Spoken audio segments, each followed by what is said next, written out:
एक शहर में एक बूढ़ा सुनार रहता था। पूरी जिंदगी उसने ईमानदारी से सोना चांदी तौली थी। न तो किसी का हक मारा, न कभी झूठ बोला। बरसों की मेहनत के बाद उसने अपने लिए एक छोटी सी संदूक में 2500 दीनार जमा किए और सोचा, अब अपने बेटे से मिलने दूसरे शहर जाऊंगा। रास्ता लंबा था। एक दिन वह तपते मैदान से गुजर रहा था कि उसे एक लाचार आदमी दिखा। फटे कपड़े, कांपते हाथ और सूनी आंखें। वह आदमी बार बार कह रहा था, किस्मत ने मुझसे सब कुछ छीन लिया। काश किसी अमीर की दौलत को बस एक बार छू लेता तो दिल को यकीन हो जाता कि मैं अब भी जिंदा हूं। सुनार का दिल पिघल गया।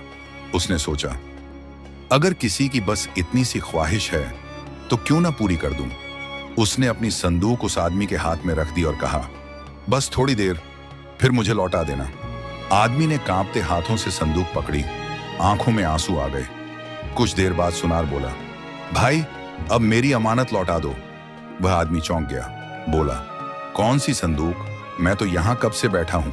मेरे पास तो यही है जो मैंने मेहनत से मांगकर जमा किया। सुनार का दिल बैठ गया। वह चीख पड़ा, झूठ मत बोलो, वह मेरी जिंदगी भर की कमाई है। बात बढ़ गई। लोग इकट्ठा होने लगे। तभी वहां से एक मुसाफिर फकीर गुजरा।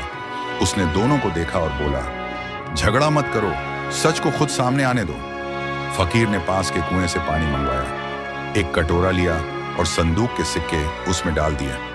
कुछ पल बाद उसने ध्यान से पानी देखा और फिर बिना कुछ कहे संदूक सुनार को थमा दी। वह आदमी गुस्से से चिल्लाया, यह नाइंसाफी है, आपने मेरी कमाई उसे दे दी। फकीर ने शांत स्वर में कहा, नहीं, यह संदूक उसी की है जो सोने के साथ जीता रहा। सब हैरान थे। फकीर ने कहा, देखो पानी के ऊपर तैरती चमक, ये सोने की महीन धूल है।